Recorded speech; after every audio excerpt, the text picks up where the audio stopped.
Might have to change the name of this channel. Maybe Yapping in Paraguay, Paraguay Yapper. Not sure yet. I'll think about that. But let's have a quick look at the view. Jesus, it's hot. Fuck. There we go. Yeah, nice. A lot of green. But yeah, I think it's probably another 38 degrees day. It's just hot every day. I don't think it's rained in the 2 weeks I've been here. But yeah, I'm liking it so far. Enjoying it. Was definitely the right call. As I mentioned in the other videos. Stuff that up. There we go. Yeah, as mentioned in the other videos, pretty well just moving over here from making bank overseas. 10k, 15k, whatever you're doing, and you're wanting to avoid the tax, definitely a good option. It's again flying under the radar. Like I said, it's very little people talking about Paraguay.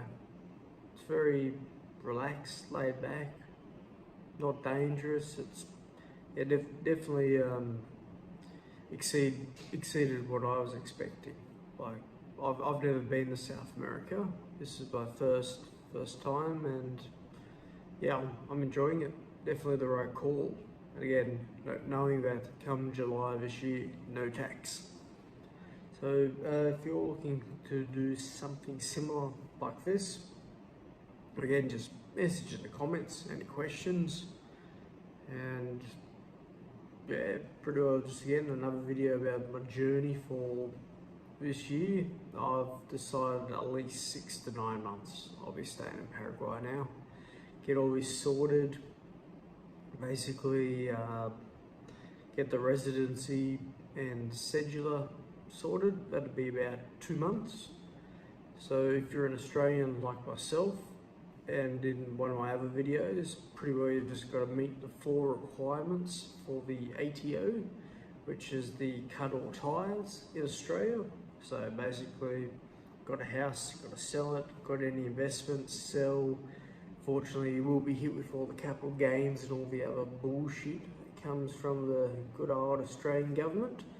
But yeah, basically, you just got to sell everything, all your assets. Can't even have a phone number, can't even have a dog in your name. Basically proving that I am no longer tied to Australia, none of my assets are here, etc. And then the next one is the domicile, which is basically just got to prove that you're in Paraguay for 3 months of the year. Can't stay more than 3 months a year in Australia, but then you got 6 months to pretty well chill and do what you want, either spend the other 6 in Paraguay, like myself, or travel. But I think the first year, definitely you want to stay here as long as possible. As long as you can make the connection here and keep the ATO happier, the better. Like, get a driver's license here, could even buy a car, get a long-term apartment, gym membership, like basically all the stuff that you had in Australia, just over here to again strengthen your the cause, and tell them that I've basically got no ties in Australia. And after that, it's a 183 day. Basically, if you're over 183 days in Australia, you're automatically a tax resident again, which is what you don't want. But yeah, basically that's the simple steps really for getting residency and leaving Australia's tax residency. I imagine too, if you're watching this from the UK or Canada or anything like that, I imagine it'd be pretty similar. I know the US, from what I've heard, is a little bit harder. You still get taxed even if you've not living in the country, not even working in the country. But yeah, if you're outside the US, I imagine it's probably very similar. You just got to cut ties with your home country. prove that all your businesses, all your assets and everything you're doing in your new life is pretty well based here now in Paraguay. And yeah, I'm enjoying it so far. It's been probably last, again, in the other videos, 6-8 months, I have spoken about how I had been considering it for a while, but I decided 2025, I definitely need to take the leap. And yeah, it hasn't been as bad as I thought. Like, there are a few hidden costs that I wasn't expecting, but not too crazy. Like, the biggest one was pretty well finding someone for the residency. Like, there are a few groups here. Some of them are a little bit pricey, like 2,000, 3,000 USD, but you can get them cheaper. Like, the guys we're going through are definitely cheaper, and you can go on like expats groups, you can go on the Facebook groups, Reddit, and everyone basically says the same. Like, if you're paying over 2 grand USD, you're paying too much. So definitely look around, but I can help you with that. If you got any questions, just comment in the comment below this video, asking like, what do you recommend for this, etc., how to, you know, all those type of questions. After that, it was basically getting an apartment, and normally when I travel, just Airbnb, and you can get the 6 months. So I looked on there, but most of the places there were just tragic. Like, for the price that you're paying back in Oz, like, they're pretty ordinary. Like 1,200, 1,500 a month is good, but not for the places you're getting. They're in some of the two, depends where you want to stay. Like, I want to stay in the CBD, you know, the everything's close, convenient. Or the cheaper places, again, the further you move out, the cheaper it gets. Like, some of them are like 200, 300, 400 bucks a month, but you're getting into, again, low income, cheaper rent, dangerous areas. And there are a few areas that you want to avoid here as well, like any city. But Los Lamos and Villamora are the 2 areas that I'd recommend staying. That's where I am at the moment, Villamora, and managed to get this this apartment for 1,200 AUD for 6 months. So it's going to be about 7 grand. Why the other places that I wanted to stay in around this area on Airbnb worked out I've saved between 8 to 15,000 AUD just by going through a real estate agent and getting it through them. And long term was the another benefit too. So 6 months to 12 months, but it was a little bit tricky. It wasn't too bad, but again, you got to remember that they speak Spanish, and Spanish is the second language as well. So you listen to them speak, and it's just like a machine gun. They just talk so fast. So you kind of hearing, oh yes, yes, yes. And then 60% of it, 60-80%, you're not sure what they're saying.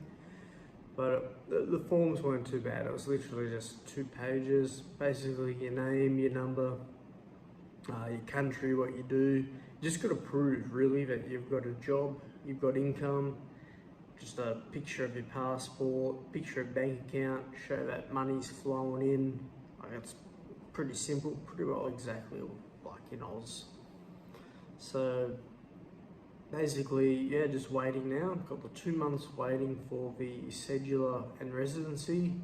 You need to get documents apostilled. You only need a AFP report, basically just criminal records saying you're a good boy, and the birth certificate, and then they'll just stamp that, and that's usually from the DFAT, probably about 5-6 days. But don't leave it to the last minute like me. I left it to the week before, and literally came the day that I flew out. So got to get my parents to send that to me later. But yeah, it won't take too long for those government documents. Then after that, yeah, apart from just waiting, that's the thing. You just got to wait 2 months. You've got as an Australian, you've got 90-day visa here as well. So it's basically you come here, stay for the 90 days, should have your residency and cedula done by then. Worst case is, just do a quick border run to Brazil, Argentina for a few days, come back, done. And once you got your residency, you're cruising. And then I think from memory it was about 2.5 years, and then you can go for your citizenship, but you've got to be fluent in Spanish.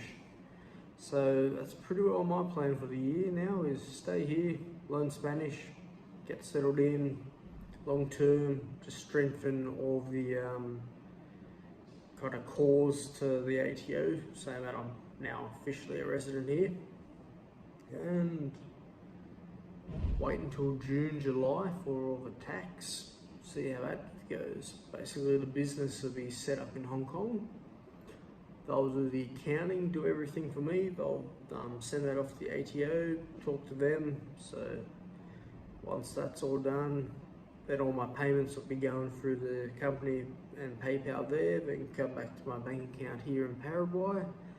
And because all the money is sourced outside, like 0% income tax, and should be pretty well smooth sailing, 0% tax this year. And pretty well just seeing what the year's like, seeing what the country's like. As I've mentioned, I've only been here 2 weeks, so it's going to be 2025 should be a good year. This is something you've been thinking about. It's not too crazy. The people in the city is pretty laid back. It's around 2.6 million people in the capital, Asuncion, and 5.6 million people in the country itself. Like very small, landlocked. You can still see the Amazon, got the nice waterfalls up near Brazil. Like a lot of really cool stuff to see. Just probably avoid January, February, like the hot, real hot months of the year. So again, as the years go on, I'll work out when to leave, when to come back. But I'm thinking probably summer. Summer is the best time to probably leave, go home to Australia. But again, it's going to be summer and hot there too. So again, up to you. Whatever works for you. Family. Whatever your family's doing, whatever country you're from, you're only limited to 3 months before you become a tax resident back there. So 6 months to travel, 3 months here. You only need to be here 1 day a year to keep Paraguay government happy. But ATO's 3 months. So pretty keen. Again, if this is something you've been looking at, just message, DM on IG, and I'll see you guys in the next video.